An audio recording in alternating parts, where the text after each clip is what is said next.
Hey, and welcome back to the Market Authority Show. Today I am joined by my dear friend Caroline of the Blueprint Brand Studio. Caroline, thank you so much for joining us.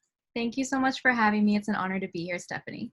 The honor is all mine. Now, for those who are not yet familiar of you and your work, would you mind sharing a little bit of your story and what it is you do today? Yeah, of course. So my name is Caroline Dominguez, and I am the founder and creative director of Blueprint Brand Studio, which is a creative studio serving the real estate industry exclusively. I'm based in North Carolina with my husband, Joe, and we have a really beautiful 4-month-old daughter, Olivia, as well. And I lead a remote team of designers and account managers and writers who work for my studio and my clients as well, and they reside all over the country. So we've really honed the art of Zoom calls and all of the remote workspace and what comes with that.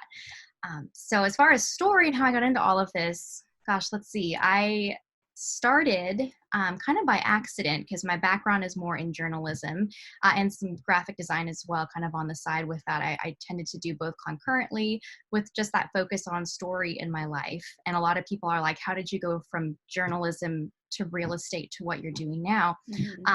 And I took a pivot in my career, is really the simplest way I can put it, into real estate as an agent with Keller Williams in Waco, Texas.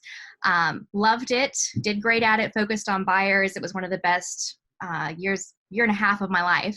And then that kind of led into becoming marketing director for a real estate team based in Virginia Beach. And so I was in that role for a while as well, and just kind of continuing to grow and absorb knowledge about the industry and just grow my passion for this space and agents and their work. And kind of naturally through the course of all of those projects I was involved in and rubbing shoulders and elbows with so many different agents, I started developing my own ideas of, if I ever went into business for myself, what would I do to help agents with their branding? Because this was the thing that kind of consumed my thoughts even when I was an agent myself. And I would be thinking, I really don't like this Stocksy Big Mill buyer magazine that my brokerage gave me. How can I change this? So I was changing my own materials left and right and creating all this new stuff as an agent and then for the team that I worked for. And I had agents coming to me being like, how did you do this? Where'd you buy this from? And I said, well, I made it. And they said, well, can you make one for me? And so it just kind of started happening, and it was happening more and more until finally our guest bedroom in our house started being taken over by all of my mock-ups for different agents' brands and materials. Started as a side hustle, and then it just grew and it grew until I transitioned to doing that full-time, open Blueprint, and now it's what I do full-time, and I love it. We focus on branding, some editorial work, general business communication, consulting for realtors and teams, and in some instances, even entire brokerages. So it's fun stuff, and it's really my passion. That is such a cool story. I think that one of the things that I admire most about Blueprint is that, kind of to your end, it was manifested from a need that you were hearing in the market. And that was something that really spoke to us because, we've had the opportunity, I've been lucky enough to work with you on the branding side of things. You did an amazing, extensive brand work for our team. And I feel that it really sets us apart, but it also gives me that confidence in my brand and my visuals that come out. So it's been amazing to work with you, and it seems like you were made to do this. So I want to acknowledge you for that, because not only did you see a need, you created the solution for that need, the offering that fit that need perfectly. I think that in and of itself is like the mark of a true entrepreneurial spirit. What do you think, what does branding mean to you? Because when I talk to agents, when they think of branding, they immediately think of the visuals. They think of the logo, the marks, colors. But when I look at the work that you do, it's much deeper than that. I think my answer to that is a couple things. So first of all, I think of branding as storytelling, and I'm going to probably be a broken record on this throughout this conversation because it's what I say over and over to my clients and the agents that I talk with on the phone from week to week. It's why I think it was so easy for me to segue from the world of journalism and writing to what I'm doing now, because it's all story to me, whether I'm writing and interviewing for a cultural beat, what I did in journalism, or I'm designing a visual family for an agent. It's all about the narrative and the different pieces of that narrative that come together to create the whole. I think first of all, you have to acknowledge what branding is not, which is it's not just a logo. It's not just a color system. It's not just the surface. We all are familiar with the idea of the iceberg theory or the method, right? And so you've got the things that are on the surface that are easy to see, the logos, the colors, the fonts, but there's all this stuff beneath the surface of the water, what's below, that's actually giving that entity stability that you don't see. And those are things like tone of voice and experience and consistency and simplicity.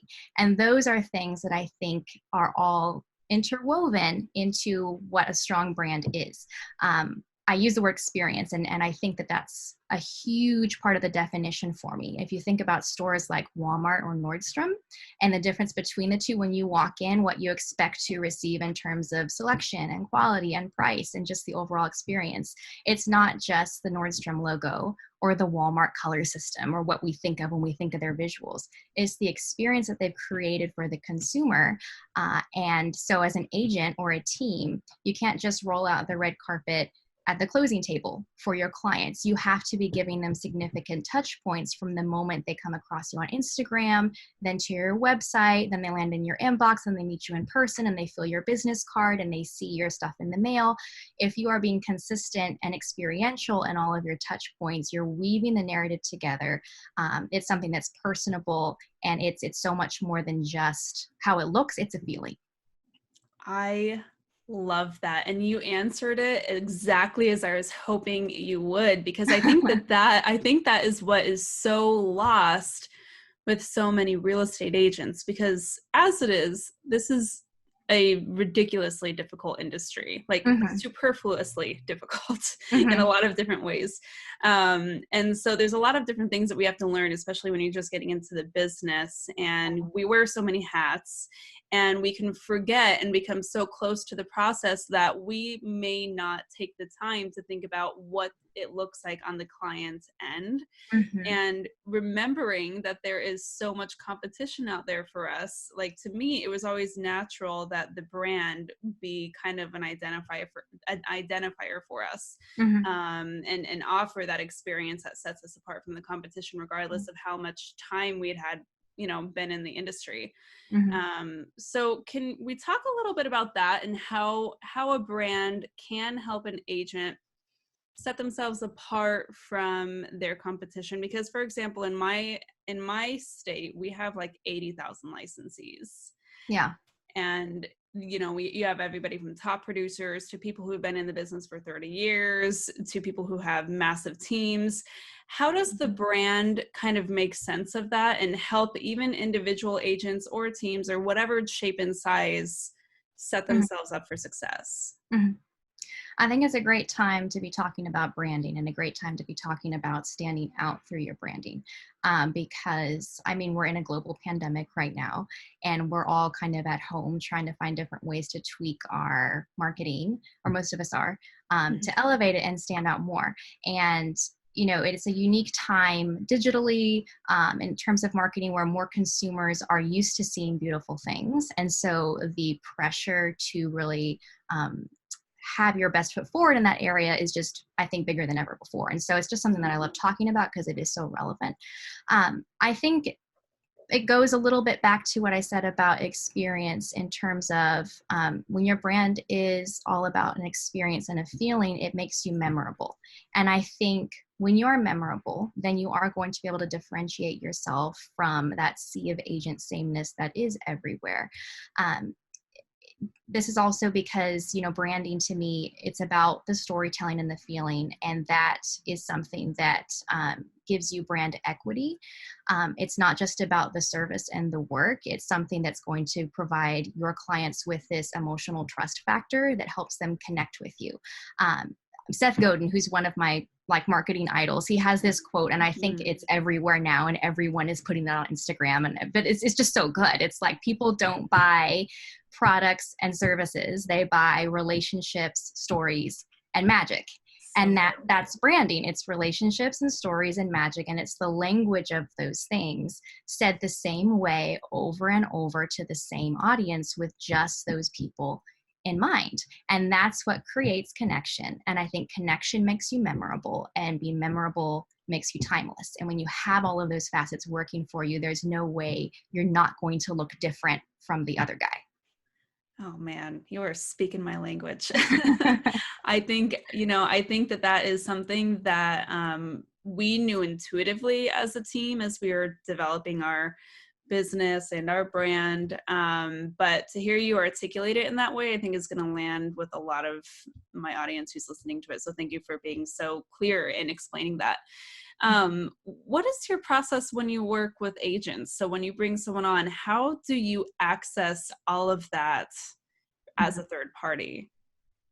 So the brand audit phase of what I do is what I consider to be the most foundational and probably the most critical phase of the entire process. It's a multi-layered process, and that's where we start. And it's often the part of the process that is missed when you're DIYing your brand, or you work with like maybe an Etsy or a Fiverr experience, which is, it's fine. And that's completely, actually, I recommend that as a starting place for agents who aren't ready to custom brand. You just want to get something clean out there. But when you're ready for the custom experience, you need to dig really deep. And so the focus of the brand audit phase is talking primarily about your ideal client as an agent, and then giving me the opportunity to really absorb that as your designer, and then translate it back to you to make sure we're on the same page. So I'm asking so many questions. I give my clients this really, really in-depth questionnaire. You probably remember, it's a little bit intimidating. I give my clients a while to work through it. And I've had people come back to me and say, oh my gosh, like this felt like a life coaching session, just because I haven't had to answer these questions really ever. And I ask them unconventional questions like, your ideal client, where would they shop? What would they wear? What music would they listen to? And more importantly, why? Because we're crafting like this character or persona that is very, very real to your business, because that's who you're targeting. And so if we can kind of put a feeling and a shape around who you're trying to talk to, then we can define your visuals and your voice so much more clearly. And a big part of that for me is realizing and telling my clients in the process is that you're not the hero of your brand. Just having personality in your brand is really not the point. We're going to choose bits and pieces of who you are, and we're going to infuse your brand with that. But all of you and all that you stand for and all that you love in terms of colors and feeling and all of that, we can't put all of that in your brand, because that's not the point. The point is the audience. And so we'll be very selective about what about your preferences and your voice in your life is really, really targeted to them. And that's what we focus on. And we make them the hero of the story, and they're the centerpiece. And so long as we can keep that the focus, everything flows around that really, really well. And so I create this strategy brief all about audience and the focus around that. And then from there, we create our mood board and color palette that guides the rest of the design process. I love that. So that's actually something that I think a lot about, and I talk a lot about when I'm mentoring agents. And I do remember that questionnaire. And honestly, I don't know if I was intimidated. I think I was more excited, because I love a good questionnaire. I love answering and thinking about those questions. So I think I actually got it back to you within like an hour of you sending it to me. Yeah, you were probably the only one. That's the stuff that makes me come alive. So I was really excited by it. But that is the work that so many agents kind of miss. And I think that in any marketing strategy, if you don't have that hard work of looking at your ideal clients and trying to figure out who you're trying to get in front of in the first place, that you have a very watered down approach to the way that you're speaking to people. And that is only exacerbated online. So what I see, and I wonder if you feel the same way, what I see a lot of agents running into is they want to be the agent for everybody. And they're the agents that are screaming to a crowded room, wondering why nobody is responding to them. When really, and it sounds like this is what what you're trying to do is say, let's take it back and see how we can speak directly to the person who needs to hear from you. Do Yeah, you agree? absolutely. Absolutely. And I think that's the key to differentiation is a lot of agents, because the industry is so saturated, it's very easy to come from a place of emulation rather than inspiration with branding. You know, I think even like 10 years ago, it was a very different space where there was like a cluster of local agents around you, and you were very familiar with like, okay, I'm not going to use this font and I'm not going to use this logo because, you know, they're using it and I don't want to like copycat or anything. And now we've got so much saturation and we're so hypersensitive and in tune to what everyone else is doing. Like we know when they rebranded, we know the strategy, we know who they hired, we know when they launched, and it's just being inundated. We're constantly overwhelmed by it. And so when we go to rebrand ourselves, you know, speaking as agents here, we are searching the landscape for what to do. And often I find when clients come to me, they have this kind of hodgepodge in their mind, or even actual like clippings, physical or on Pinterest, of like everyone else's brand. And they're like, I just kind of want to put all these pieces together because all of them resonate with me, but it'll be my brand because it'll be my unique mix of these things. And I'm like, no, let's stop there, because that's not the path to success. That's not the path to differentiation. At this point in time, with the way that the industry is, there's so many different niches. There's so many little different spaces that you can occupy and you can own. Even if you don't have a hyper focus on, like I focus on relocations, or I focus on, you know, senior citizens and senior living communities and those kind of transactions, you still have your own voice and you still have your own style, and that is your own differentiation that you can own. That's just a really, really big deal. I think it's important to want to see the way that your brand heroes see, but not necessarily look the way that they look.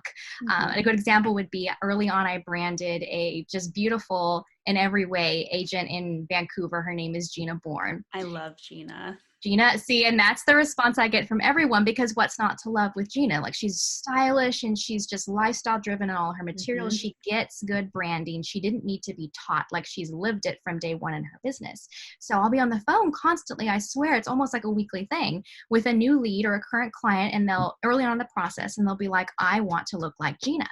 I want to look like Gina. And so we'll break down, what is it that you're really saying? So how can we create the same quality and ethos and level of Gina in terms of like class and authenticity and all these beautiful things that she's mastered so well, but how can we do it your way? And there's so much more confidence in the autonomy of just owning what you've done your way, being inspired by agent brands around you and branding from other industries, rather than trying to copy what someone else is doing.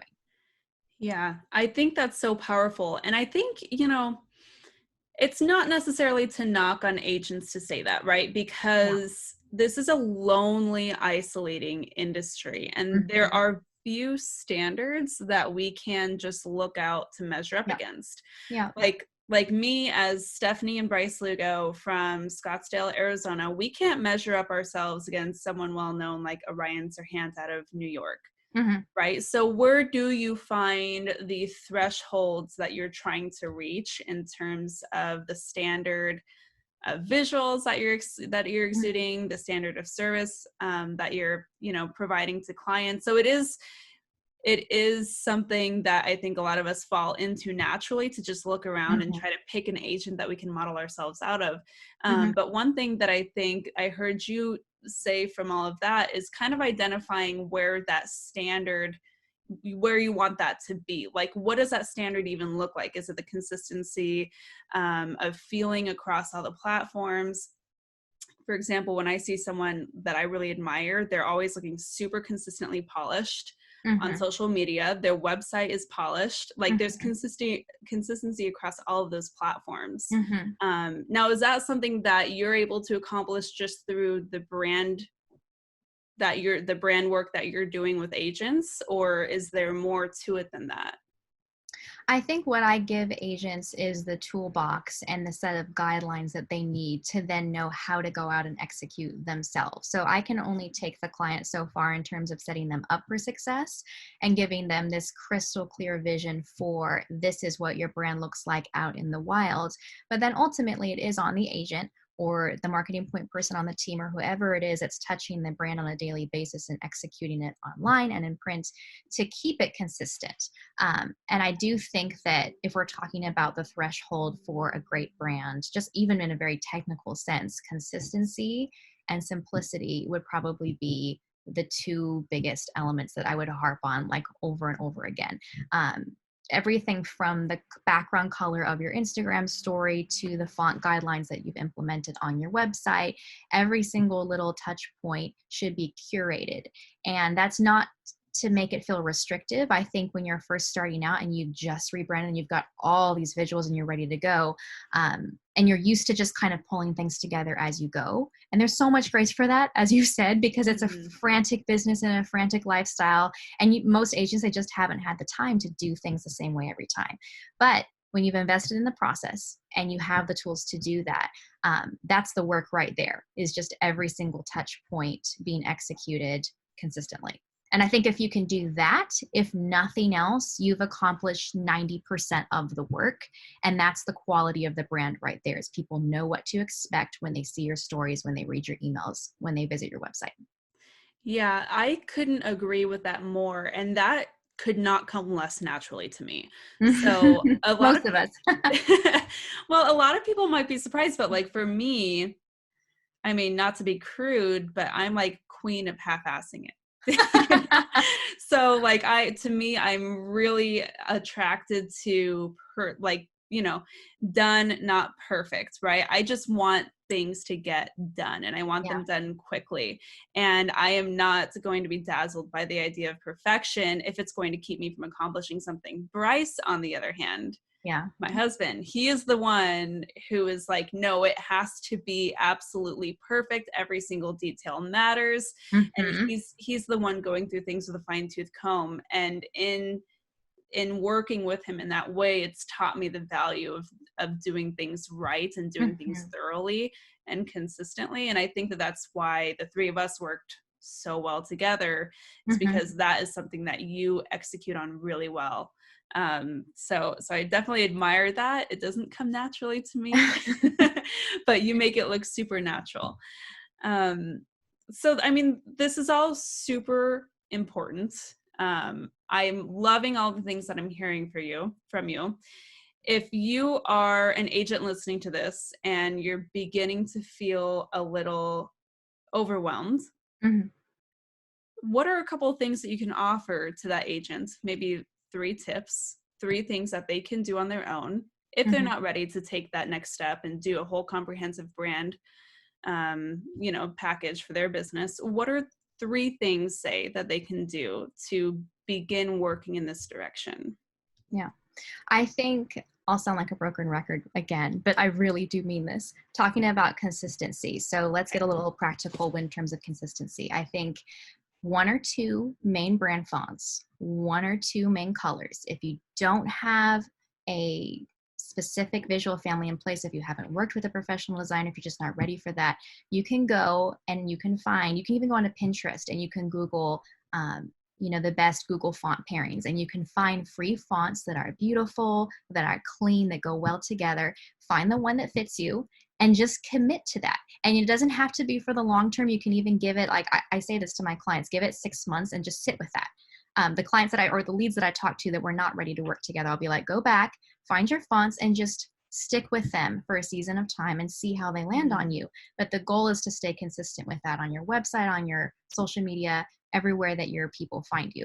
And 1 or 2 main colors. You don't need a whole family. You don't need a ton of nuance. You don't need to overcomplicate. I don't even overcomplicate with my own, like the custom projects. I keep a minimal palette and we stick to those colors.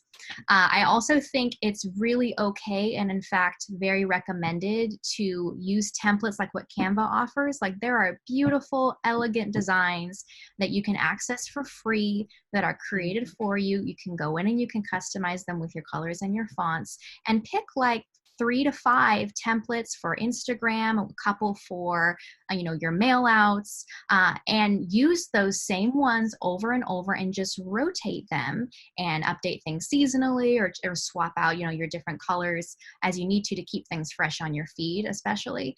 But you don't need to overcomplicate and find new templates or new designs every week or so. Like, just find your family, spend a couple of days putting your guidelines together, so to speak, and then just kind of stick with that moving forward. I think another thing that I would say is that most agents, or maybe not most, but a lot of agents come to me wanting to do a custom rebrand when it's actually not quite the right time for that.